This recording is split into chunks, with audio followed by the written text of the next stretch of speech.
If your agency has been stuck at the same revenue for months, maybe even years, you probably think it's demand. But here's the uncomfortable truth. Most agencies don't plateau because of demand.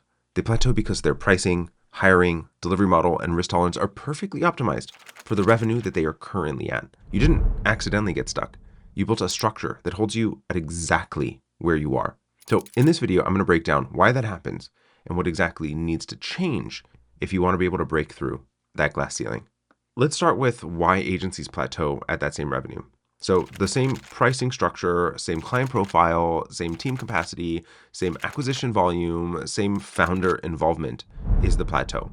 That stability becomes kind of reinforcing, and the owner becomes the glass ceiling. The structure around us is the thing that creates that sea of sameness. In order for us to accomplish something new, we have to do something different. And the reality is that most of us are continuing to do the exact same thing over and over and over again, assuming that somehow it is going to ultimately end up changing.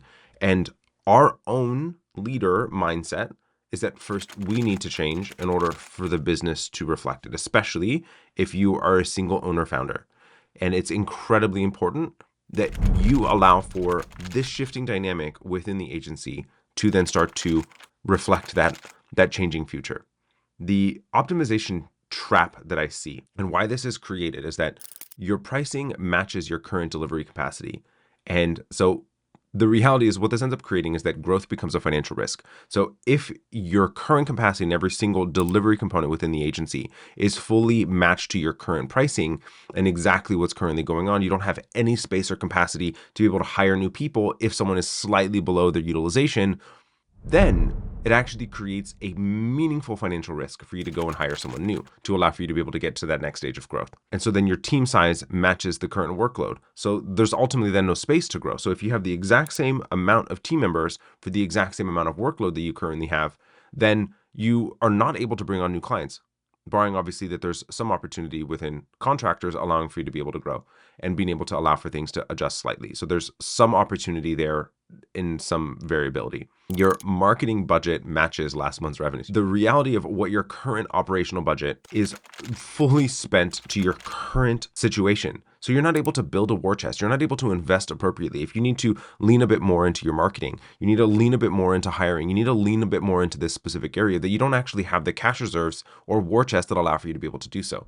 Which leads to the next piece, is that risk tolerance matches your existing comfort level. And I want to be very careful here, is that I'm not saying that you should be taking on an inordinate amount of risk. You shouldn't. But it actually creates an area of complacency within the agency. And reasonable risk is normal. And you need to understand exactly what type of risk tolerance are you ultimately end up feeling. And I see very frequently, so many times I've seen this, where agencies will grow to a certain size. And then because of the numbers, the amount of zeros that are involved, the agency owner ends up being incredibly nervous, ends up making the wrong types of decisions, and ends up creating for their own ceiling. And the final piece is that everything is calibrated to maintain, not to expand. So that's how I want you to be thinking about all of this, is that if you have set up the system to be exactly maintained, like we do still want sustainability, but we also want sustainable growth. And you need to be able to create the space, the capacity, the opportunity for that growth. And without it, you're going to end up staying in exactly the same place. And so why is demand ultimately not the problem? What I imagine you might be saying is like, this is all well and good, Robert, but the reality is that I don't actually have the deals that allow for me to be able to grow. And so that's part of the problem too. Your competitors are growing in the exact same market, and there is always available demand in every market, even a down market. And here's just to clearly articulate this, right? In 2008, there was a 4.3% drop. Big impact to the wider economy, but frankly, a bit of a small change. Obviously, lots of zeros when you're talking about global economics, but the reality is that there were lots of organizations that meaningfully grew, acquired other companies, and meaningfully had some impact. And there's those that are growing in the midst of a down market and those that are shrinking. And there was not fairness across the entirety of the economy.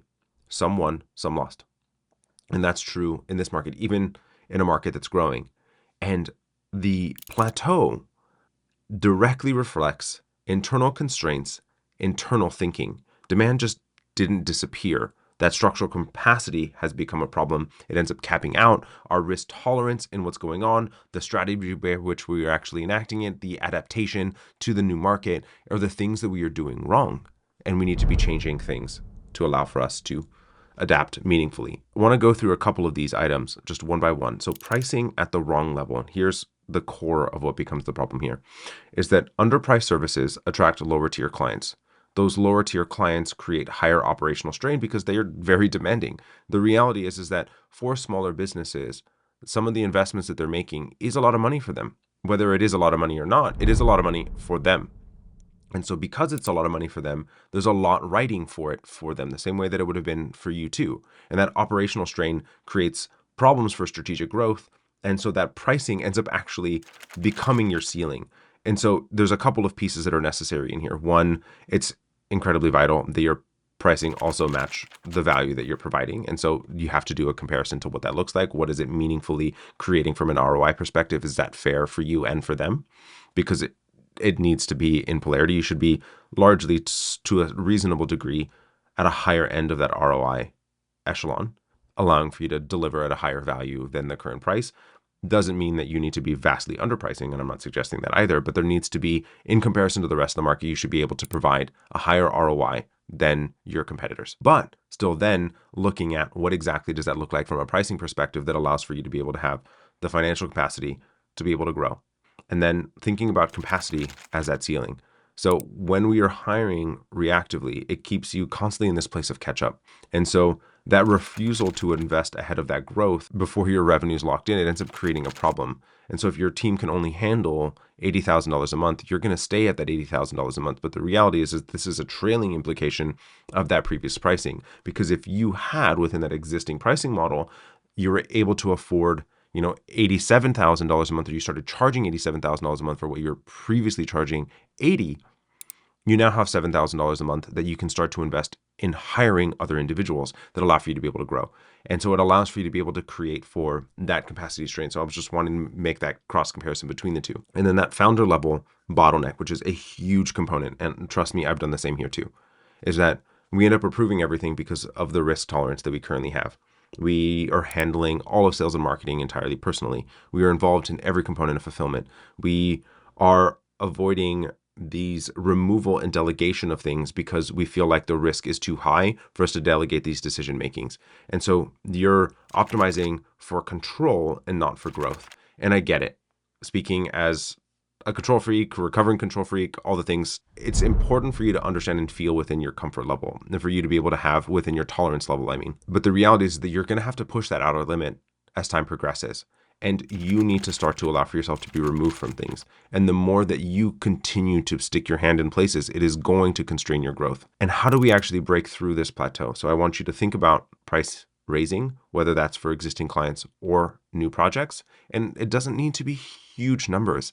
Just small amounts of variation in this allow for you to be able to make meaningful change. Hire for that next level before you feel ready, but with the right financial metrics. You do want to make sure that you have the meaningful cash reserves to allow for you to be able to afford that. Increasing your acquisition intentionally, allowing for you to understand, here's my cadence of what's going on, exactly how do I go about it, and then building delivery for higher capacity. So now that I have an understanding of that pricing component, exactly what's going on, how do I allow for me to look at making slight refinements in optimization for me to be as effective in what it is that I'm doing as possible. We don't break through glass ceilings accidentally. You have to redesign the systems by which you were created and put there in the first place, allowing for you to be able to make that meaningful growth. If your agency is stuck at the same level, it's not because the market is holding you back. It's because your agency is structurally designed to operate at this level. But here's the next problem most founders run into. They think breaking the glass ceiling means hiring more people, and that's usually where margins start to collapse. So in the next video, I'll break down how elite agencies build higher performing teams without just adding headcount. Go watch that next, because growing without structural efficiency will just create a bigger mess.